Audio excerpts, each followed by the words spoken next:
하나님 말씀은 베드로전서 3장 16절에서 17절까지의 말씀입니다. 함께 봉독합니다.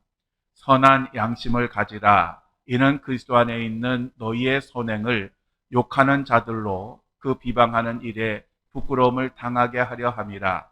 선을 행함으로 고난받는 것이 하나님의 뜻일진데 악을 행함으로 고난받는 것보다 나으니라. 아멘. 자리에 앉아 주십시오. 오늘은 본문 말씀을 가지고 선한 양심을 가지라 라는 제목으로 함께 말씀을 나누겠습니다. 요즘 온난화가 굉장히 심각합니다. 그래서 이 온난화로 인해서 북극에 있는 얼음들이 급속하게 줄어들고 있습니다. 북극해에는 그린랜드라고 하는 큰 섬이 있습니다. 이 섬 주변에는 엄청나게 큰 빙산들이 돌아다니고 있습니다. 보통 우리가 빙산이라고 하면 그 물 위에 이렇게 5m 이상 얼음이 있는 것을 빙산이라고 합니다. 그래서 보통 이제 그 물 위로 드러나는 그 얼음의 크기는 그 밑에 있는 그 얼음의 크기에 비하면 7, 80%, 그러니까 밑에가 주로 7, 80%고 우리 눈으로 보는 거는 2, 30%에 불과합니다. 그래서 우리가 보통 빙산의 일각이다라고 하는 얘기가 바로 여기에서 나온 것입니다. 이 빙산은 바다의 조류를 따라서 흐릅니다. 그래서 이 빙산이 이제 떨어져 나오게 되면 그 조류를 따라서 따뜻한 쪽으로 흘러가게 되는데 보통 2년에서 10년에 걸쳐서 서서히 녹아서 사라지게 됩니다. 그런데 이 빙산 주변에는 여러분 보시는 것처럼 많은 얼음 덩어리들이 있습니다. 그런데 이 얼음 덩어리들은요, 빙산과 반대 방향으로 흐릅니다. 희한하죠. 보통은 빙산과 같은 방향으로 흘러가야 정상인데 빙산과 반대 방향으로 흘러갑니다. 왜 그러냐 하면 그 빙산 덩어리는 밑에 흐르는 조류에 따라서 흘러갑니다.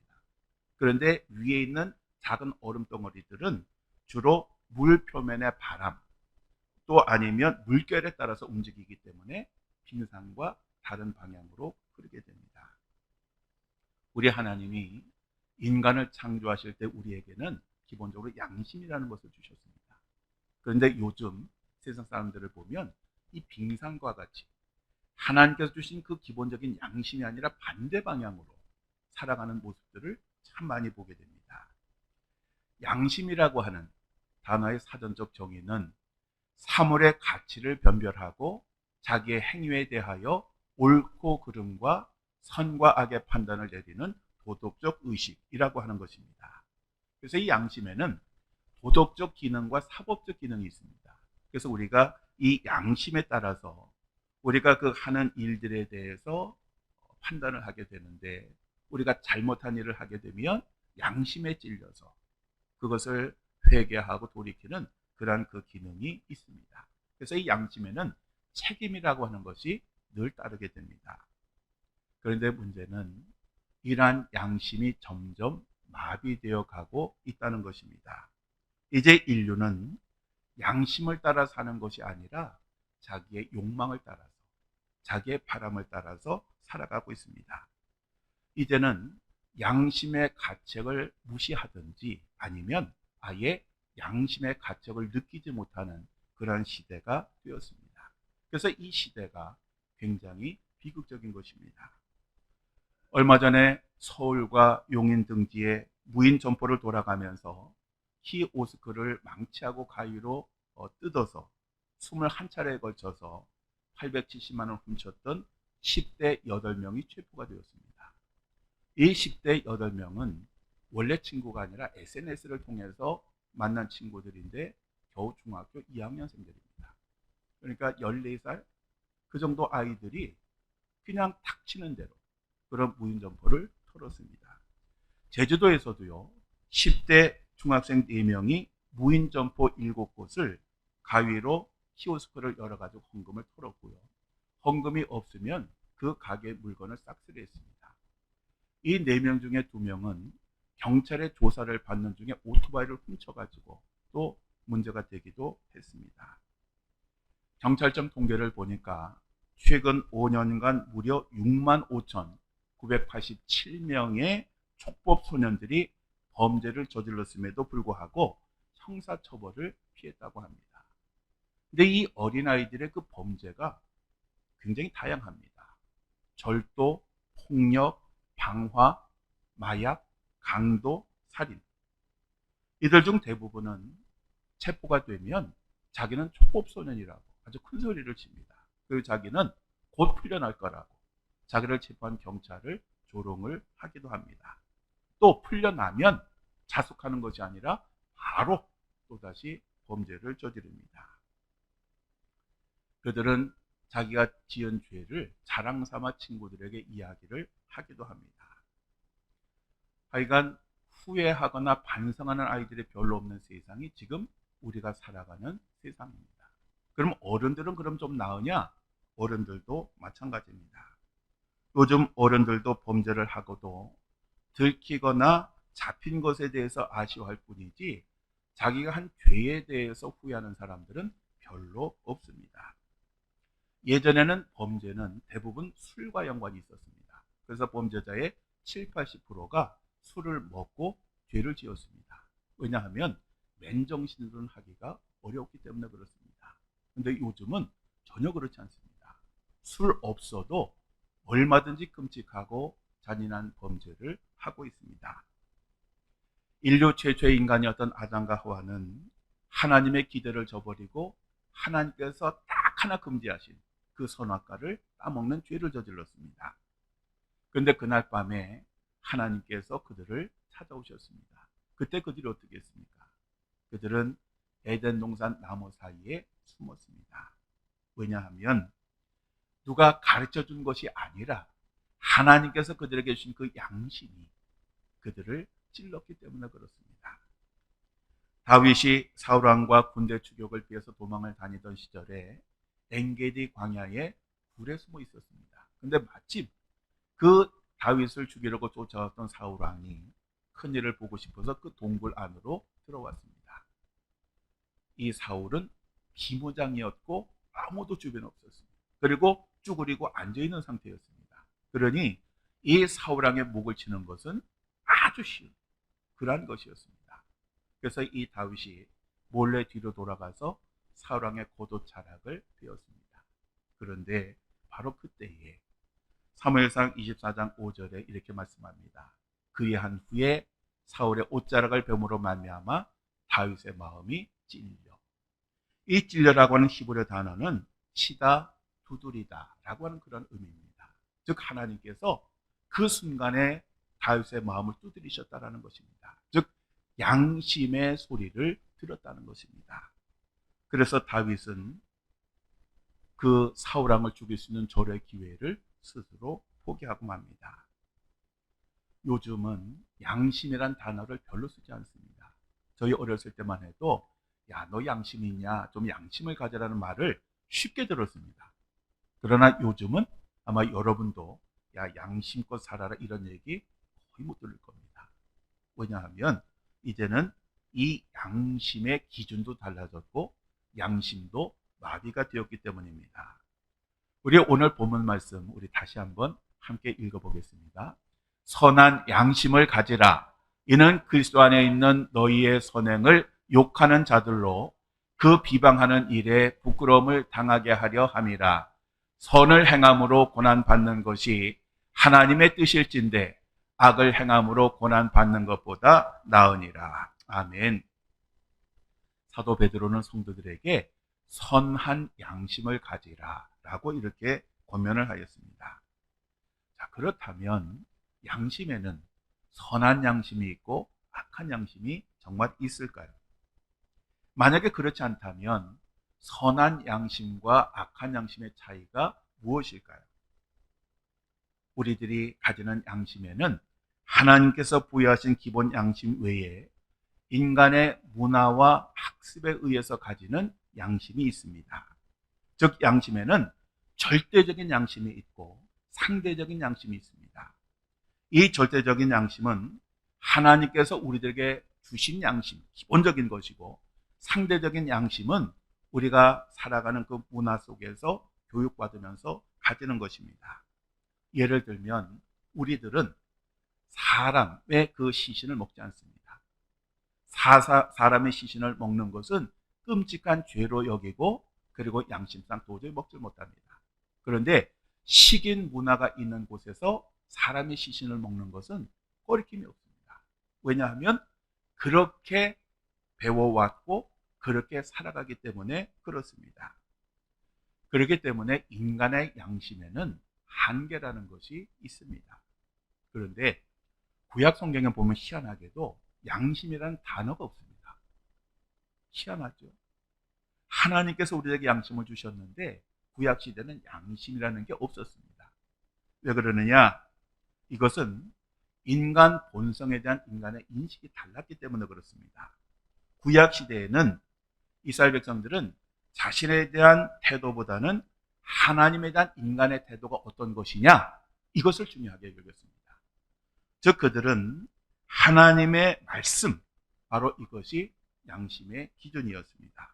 그래서 구약시대의 양심이란 하나님의 말씀에 맞추고자 하는 자발적인 마음, 바로 이것이 양심이었습니다. 이 하나님의 말씀은 인간의 죄를 깨닫게 하고 인간을 정죄하고 회개하도록 촉구를 하는 그러한 기능을 가지고 있었습니다.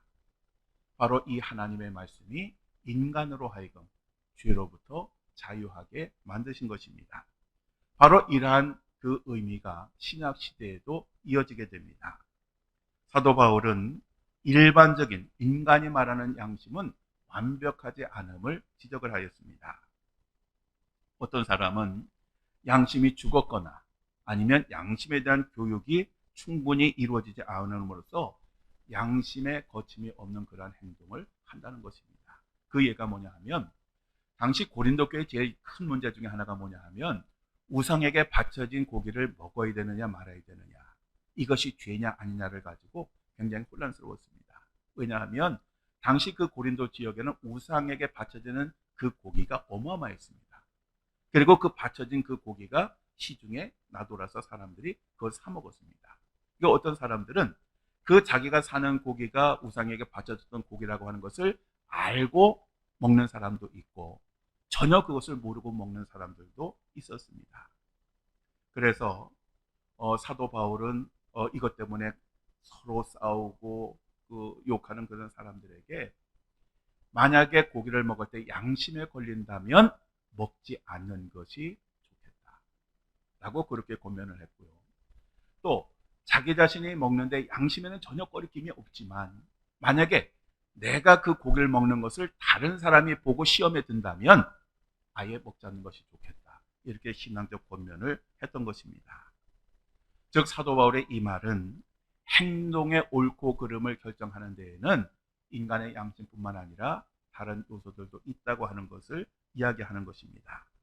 그러면 양심 외의 다른 요소, 인간이 올바른 삶을 살도록 하는 다른 요소 중에 제일 중요한 게 뭐냐 하면 사랑이라고 하는 것입니다. 그래서 고린도서 13장에 보면 이 사랑에 관한 말씀이 아주 잘 설명이 되고 있습니다. 그리고 마지막 구절인 고린도서 13장 13절에 이렇게 이야기합니다. 우리 함께 읽겠습니다.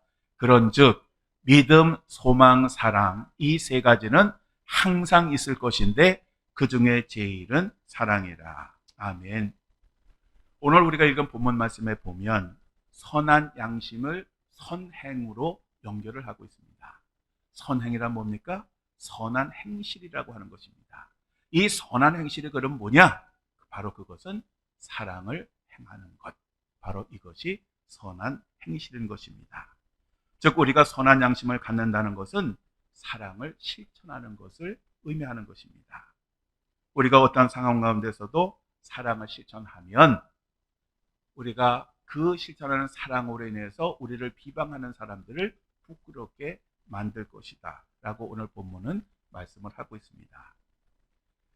독재자의 횡포가 아주 심했던 어느 나라에 독재자의 횡포에 맞서 싸우다가 감옥에 들어간 어느 수녀가 있었습니다. 정부는 이 수녀를 간수들의 횡포가 가장 심한 그러한 교도소에 의도적으로 보냈습니다. 이 교도소에서는 하루에 딱 5분만 그 방에서 나와서 걸을 수가 있었습니다. 그래서 이 수녀도 매일 5분씩 밖에 나와서 걸었는데 그 그 수녀를 맡은 이 교도관이 아주 포악한 사람이었습니다. 그래서 이 수녀가 감옥에서 산책 때문에 나오면 꼭 한 게 뭐냐 하면 자기가 있는 힘을 다해서 그 뺨을 한 대씩 쳤습니다. 이 수녀는 매 그 5분 운동을 위해서 나올 때마다 그 뺨을 그렇게 한 대씩 맞았던 것입니다. 그런데 이 수녀는 그렇게 뺨을 맞으면 뭐라 그러냐면 God bless you. 하나님께서 당신에게 복을 주시기를 원하십니다. 라고 진심 어린 그러한 인사를 했습니다. 어느 날 이 간수가 그렇게 뺨을 쳤는데 또 똑같이 그 수녀가 인사를 하니까 그 수녀에게 이렇게 물었습니다. 나는 당신을 이렇게 못살게 구는데 당신은 어째서 날마다 나에게 그런 인사를 하시오?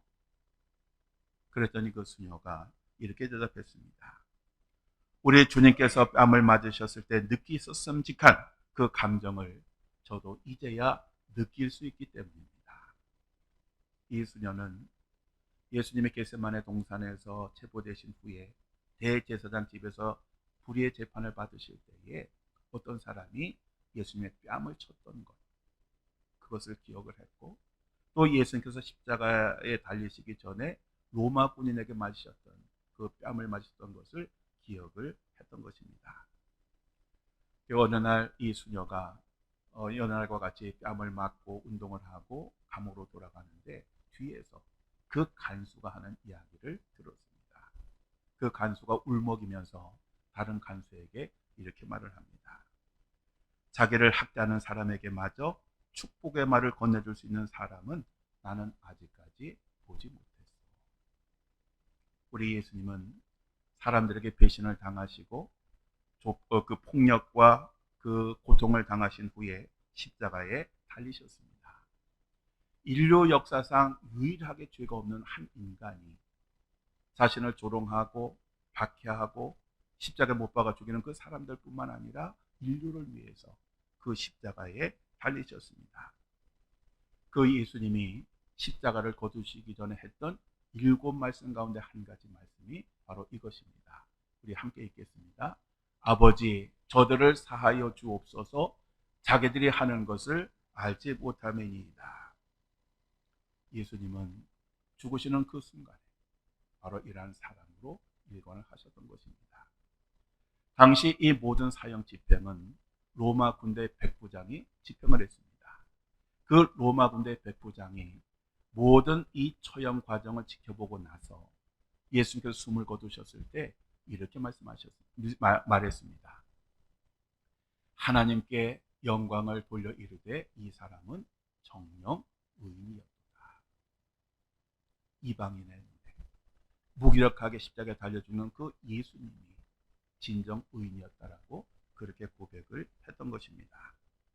사랑하는 성도 여러분, 바로 이처럼 기본 양심마저도 마비된 이 시대를 사는 우리들이 해야 할 일이 뭐냐 하면 선한 양심을 가지는 것입니다. 즉 예수님처럼 우리도 사랑을 실천하는 것입니다. 바로 그러한 삶을 우리가 회복할 때에 하나님의 나라는 이 땅에 이루어질 것이고 복음은 죽어가는 영혼을 살리게 될 것입니다. 그리고 우리가 그러한 삶을 살 때에 악을 행하는 사람들도 부끄러워하게 될 것이고 돌이키게 될 것입니다. 항상 이 시대를 선한 양심을 가지고 살아나가는 그러한 성도들이 되시기를 주님의 이름으로 간절히 축원합니다. 기도하시겠습니다. 양심이 마비되고 사라진 이 세상에서 선한 양심을 가지라고 하신 하나님, 저희들로 하여금 항상 하나님의 말씀을 청종하게 하시고 하나님의 말씀을 삶의 기준으로 삼게 하시며 하나님께서 아무 값 없이 저희들에게 큰 사랑을 주셨으니 사랑에 빚진 자들로서 사랑을 실천하며 살아가게 하옵소서. 모든 사람을 예수님 섬기듯 섬기게 하시고 저희들의 착한 행실을 통하여 복음을 증거하는 삶을 살도록 인도하여 주옵소서. 오늘 이 거룩한 성일에 모두가 함께 나와 예배를 드려야 하지만 부득이한 사정으로 나오지 못한 성도들이 있습니다. 육신의 질고를 인하여 나오지 못한 성도들이 있습니다. 하나님, 이 시간 영상을 통해서 예배를 드리는 그들에게 안수하여 주시고 아버지 하나님 건강을 회복시켜 주셔서 하나님의 거룩한 전에 나오기에 부족함이 없도록 축복하여 주옵소서. 또 직장 출근일에서 나오지 못한 성도들이 있습니다. 하나님 그들에게 함께하여 주시옵시고, 비록 아버지 하나님 그 육신은 전에 오지 못했지만 그 마음에 하나님께 주시는 평안과 기쁨이 넘칠 수 있도록 인도하여 주옵소서. 가정의 사정으로 정말 간절히 원하면서 나오지 못하는 성도들이 있습니다. 하나님 그 모든 문제로부터 자유하게 도와주시고, 아버지 저가 하나님의 거룩한 전에 나와 하나님을 섬길 수 있는 귀한 은총 베풀어 주옵소서. 우리 주 예수 그리스도의 이름으로 간절히 기도드립니다. 아멘.